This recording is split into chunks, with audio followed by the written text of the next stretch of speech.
SSC তে যে chapter গুলো স্কিপ করলে তুমি ইন্টারে গিয়ে অনেক বড় ধরা খেতে যাচ্ছ, এই নিয়ে আমরা একটা সিরিজ চালু করছি। যে সিরিজে আমরা দেখাবো, এটা এখানে আমার এসএসসির বই রাখা আছে, এখানে আমার একটা ইন্টারের বই রাখা আছে। এই এসএসসির বইয়ের এই যে খনিজ সম্পদ যে চ্যাপ্টারটা আছে, আর এইচএসসির বইয়ে যে জৈব রসায়ন নামের চ্যাপ্টারটা আছে, দুইটা মিল রয়েছে। এবং এই দুইটার চ্যাপ্টারের এখানে কতটুকু আলোচনা করা হয়েছে, ওইখানে তোমার কতটুকু আলোচনা করা হয়েছে। তাইলে তুমি দুইটা আলোচনা যখন তোমার আমি তুলে ধরবো যে দুইটার মধ্যে একটা বিষয় নিয়ে আলোচনা করা হয়েছে, তখন তুমি বুঝতে পারবা যে এই চ্যাপ্টারে যদি আমি ইন্টারে এসএসসি তে স্কিপ করি, তাহলে ইন্টারে গিয়ে আমার হয়তো সমস্যা হবে না। বাট এখানে তোমার যদি ইন্টারে যদি এই চ্যাপ্টারটার মাহাত্ম অনেক বেশি হয়, তাহলে তুমি এসএসসি তে যদি স্কিপ করে ফেলো, তাহলে তোমার যে বিষয়টা হবে, তুমি ইন্টারে কেউ স্কিপ করার সম্ভাবনা 99%। খুব 1% মানুষ আছে যারা তোমার অনেক কষ্ট করে শেষ করতে চাবে, কারণ এখানে কিছু বেসিক ধারণা দেওয়া আছে। সেম বেসিক ধারণা তো তোমার ইন্টারে গিয়ে দেওয়া হবে না, তাহলে তো আর পূর্বের যে ক্লাস 10, এই ক্লাস 10টা রাখা হতো না। তো আমরা আজকে কেমিস্ট্রি নিয়ে আলোচনা করতেছি, এবং কেমিস্ট্রি সর্বাধিক স্কিপ একটা চ্যাপ্টার, যেটা অনেকে স্কিপ করে, অনেকে না প্রচুর পরিমাণ মানুষ স্কিপ করে শুধুমাত্র তার ভুল ধারণার কারণে। এটা হলো জীবাশ্ম। বাট তোমার কেমিস্ট্রি বইয়ের সবচেয়ে সহজ চ্যাপ্টার হলো এই জীবাশ্ম চ্যাপ্টারটা। আর এই জীবাশ্ম চ্যাপ্টারটা যে ইন্টার আছে, ইন্টারের কেমিস্ট্রি সেকেন্ড পেপার, ইন্টারের কেমিস্ট্রি ফার্স্ট পেপার এবং সেকেন্ড পেপার দুইটা বই আছে। সেকেন্ড পেপারের দ্বিতীয় অধ্যায়ের নামটা হলো জৈব রসায়ন বা অর্গানিক কেমিস্ট্রি, এবং হলো এখানে হলো জীবাশ্ম নামে যে খনিজ সম্পদ চ্যাপ্টারটা আছে। তো চলো দেখি এই চ্যাপ্টারটার প্রথমে যদি আমরা অ্যানালিসিস করি, অ্যানালিসিস দেখি প্রথমে তোমার এই চ্যাপ্টারটা এইচএসসির যে বইয়ের, যে ইন্টারের যে বইয়ের চ্যাপ্টারটা, ওটা কত পৃষ্ঠা। তো এখানে আমি যদি দেখি, এখানে 162, মানে 161 থেকে শুরু, আর 161 থেকে 402। তাহলে আমরা যদি একটু হিসাব করি, 161, 402 মাইনাস 161, 161, তারপরে আসতে আছে 241টা পেজ। কয়টা পেজ? 241টা পেজ। আমার শুধুমাত্র এটা কিন্তু আমি ফুল বইটা রাখি নাই, এখানে শুধুমাত্র কেমিস্ট্রি যে চ্যাপ্টারটা আছে, কেমিস্ট্রি তোমার সেকেন্ড পেপারের যে জৈব রসায়ন চ্যাপ্টারের যতটুকুলা পেজ, ওই পেজগুলো আমি রাখছি। তাহলে কত আসে আমাদের? 241। আর তোমার কেমিস্ট্রি বইয়ে 360টির মতো পেজ আছে, না 360 না, 300, 304টার মতো পেজ আছে। তাহলে ওই দেখো, তার মানে বুঝো এই চ্যাপ্টারটার গুরুত্ব কতটুকু। 241টা পেজ শুধুমাত্র ইন্টারে। আর তোমার কেমিস্ট্রি বই, তোমার এসএসসির যে কেমিস্ট্রি বই, ওইখানে পৃষ্ঠায় আছে 304টা। তার মানে তোমার কেমিস্ট্রি, যদি আমরা গড় হিসাব করি, তাহলে তোমার কেমিস্ট্রি বইয়ের, তোমার এসএসসির কেমিস্ট্রি বইয়ের সমান হলো আমাদের ইন্টারের জৈব যৌগ বা জৈব রসায়ন চ্যাপ্টারটা। তাহলে এখন উপায় কি? এখন উপায় হলো, এটা নিয়ে পরে আলোচনা করা যাবে, কারণ এটা নিয়ে তুমি পরে বিস্তারিত পড়তে হবে, কারণ এটা ইন্টারের পড়া। তোমার এখনই এটা একদম শেষ করে রাখার দরকার নাই। বাট তোমার হাতে এখন কোনটা আছে? এই এসএসসি বই আছে। এসএসসি বই যদি থাকে, এই এসএসসি বইয়ের এই চ্যাপ্টারটা তুমি খুব ভালো করে শেষ করবে, তারপরে ইন্টার নিয়ে চিন্তা ভাবনা। তো আমরা কিছু টপিক আসলে দেখি যে দুইটা বইয়ের, তাহলে আমরা বুঝতে সুবিধা হবে। যেমন এখানে যে তোমার হাইড্রোকার্বনের শ্রেণীবিভাগ দেওয়া আছে, এই বইয়ে দেখি শুরুতে কি আছে। এই বইয়ের শুরুতে তোমার দেওয়া আছে জৈব রসায়ন, জৈব রসায়ন কি, তারপরে দেওয়া আছে জৈব যৌগ, তারপরে দেওয়া আছে প্রাণ শক্তি মতবাদ, আর তারপরে দেওয়া আছে তোমার মৌলের বৈশিষ্ট্যতা, ক্যাটাইনেশন। এরপর যদি আমরা দেখি এখানে ক্যাটাইনেশনের সফলতার কারণ, এই জিনিসটা আমরা তোমার টেনের বই আছে, যে জৈব যৌগ এবং অজৈব যৌগের পার্থক্যের বৈশিষ্ট্য, এই জিনিসটা মনে হয় আছে, এই টপিকটা মনে হয় আছে। এরপর আসে যে জৈব যৌগের শ্রেণীবিভাগ। আগে কতগুলো লেজ লাগালো, লেজ লাগানোর পরে তারপরে শ্রেণীবিভাগটা আসলো। বাট তোমার বইয়ের শুরুতেই শ্রেণীবিভাগ, যদি প্রথমে কয়েকটা পেট্রোলিয়ামের উৎপাদন বা তার ব্যবহার, উপাদান সমূহ বা তার ব্যবহার দেওয়া আছে।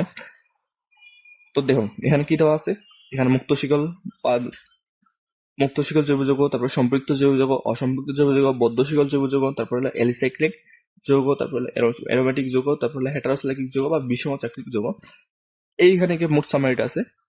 জৈব যৌগ দুই প্রকার, একটা হলো মুক্ত শিকল, একটা হলো বদ্ধ শিকল। মুক্ত শিকল আবার দুই প্রকার, সম্পৃক্ত অসম্পৃক্ত। এরপর হলো তোমার বদ্ধ শিকল হলো কার্বোসাইক্লিক যৌগ আর হেটারোসাইক্লিক যৌগ। কার্বোসাইক্লিক আবার দুই প্রকার আছে, এখানে আলোচনা না করি। এরপর হচ্ছে জৈব যৌগের বন্ধন প্রকৃতি, এটা তোমাদের নাই। বন্ধন প্রকৃতি দুইটা দেওয়া আছে, একটা হলো সমযোজী বন্ধনের ইলেকট্রনীয় তত্ত্ব, এটা হলো আধুনিক অরবিটাল অধিক্রমণ তত্ত্ব। অরবিটাল অধিক্রমণ জিনিসটা তোমাদের কাছে খুবই নতুন, এটা নাই তোমাদের। এখানে পাই বন্ধন, সিগমা বন্ধন নিয়ে বিস্তারিত আলোচনা করা আছে।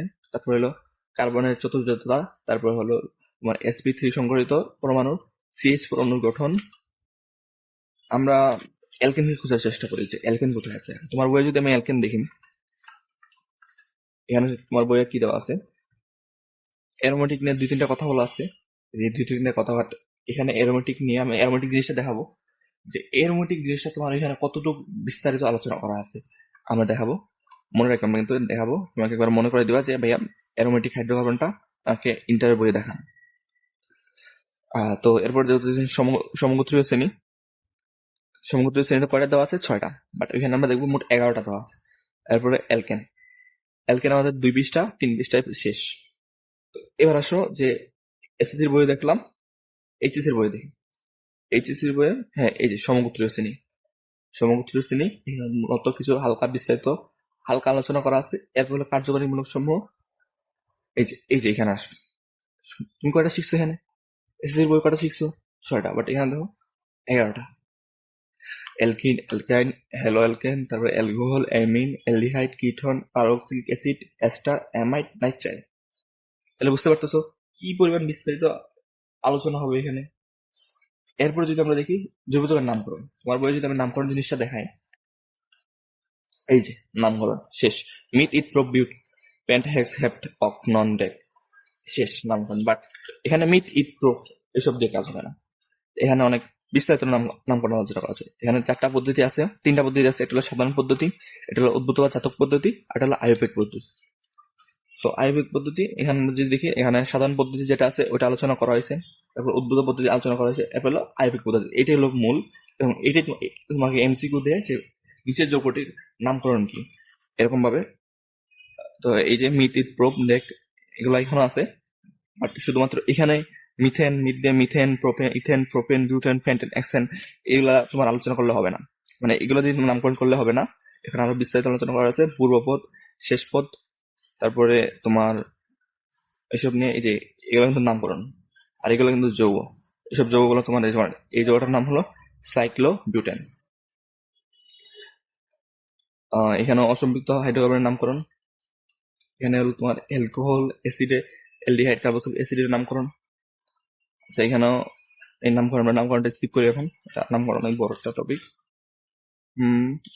এরপর আছে যে সমানতা, সমানতা উপকারভেদ। এই জিনিসটা কিন্তু তোমাদের নাই, সমানতা জিনিসটা। এই যে সমানতা, গাঠনিক সমানতা, তারপর হলো অবস্থান সমানতা, কার্যকরী সমানতা, মেটামারিজম, তারপরে টোটোমারিজম, তারপরে জ্যামিতিক সমানতা, এরপরে হলো জ্যামিতিক সমানতার ব্যাখ্যা, এবার আলোক সক্রিয় সমানতা। আচ্ছা, সমানতা আমরা স্কিপ করি, তারপর দেখি আমরা এরপরে দেওয়া আছে কি গাঠনিক সংখ্যা নির্ণয়। এই যে অ্যারোমেটিক হাইড্রোকার্বন, আমরা যদি দুটো তুলনা করতে চাই, এখানে জাস্ট একটু হালকা একটু হিন্ট দিল যে অ্যারোমেটিক হাইড্রোকার্বনটা কি, আর এখানে অ্যারোমেটিক হাইড্রোকার্বন এইটুকু ওয়ার্ডের মধ্যেই শেষ। তাহলে বুঝতে পারতেছো কি পরিমাণ বিস্তারিত জিনিস টপিক নিয়ে আলোচনা করা আছে। তারপর যদি দেখি অ্যারোমেটিক উৎস, এরপর হলো এই যে অ্যারোমেটিক, এগুলো কিন্তু অ্যারোমেটিক, এই যেমন টলুইন, তারপরে তুমি আলকাথা থেকে টলুইন আর বেনজিন পৃথককরণ করবা, বেনজিন আর টলুইন প্রস্তুতি, এই যে টলুইন প্রস্তুতি, এই যে তারপর হলো পেট্রোলিয়াম থেকে বেনজিন ও টলুইন উৎপাদন। তারপর যদি আমরা দেখি অ্যারোমেটিক হাইড্রোকার্বন, বেনজিনের আণবিক অরবিটাল গঠন। এরপর যদি দেখি অ্যারোমেটিক হাইড্রোকার্বন বিক্রিয়া সমূহ, বেনজিনের সংযোজন বিক্রিয়া, তারপর হলো ইলেকট্রোফিলিক প্রতিস্থাপন বিক্রিয়া, হ্যালোজেন সংযোজন, ওজোন সংযোজন,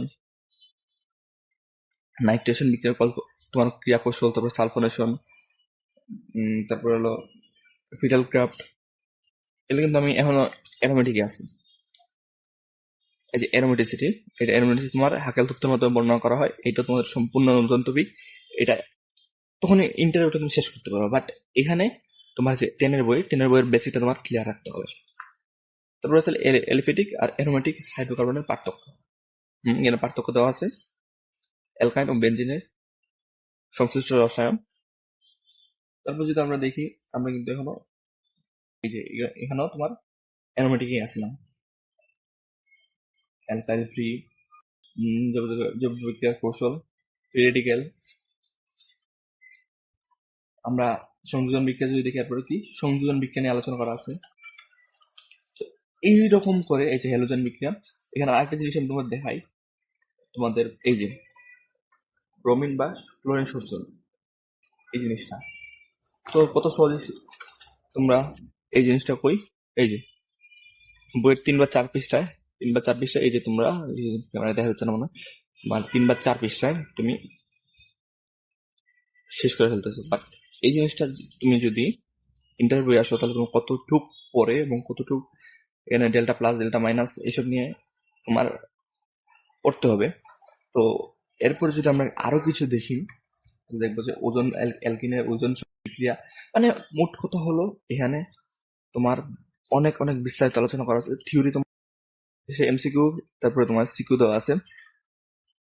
আর আমি যদি বলি থিওরি আলোচনা তোমার কত পৃষ্ঠা পর্যন্ত, 354 পৃষ্ঠা পর্যন্ত তোমার জৈব রসায়ন যে চ্যাপ্টারটা আছে ওই রসায়ন চ্যাপ্টারটা তোমার থিওরি নিয়ে আলোচনা করা হয়েছে। তো আর এখানে যদি আমি ধরি সর্বোচ্চ 11টা বা 12টা পেজ আছে।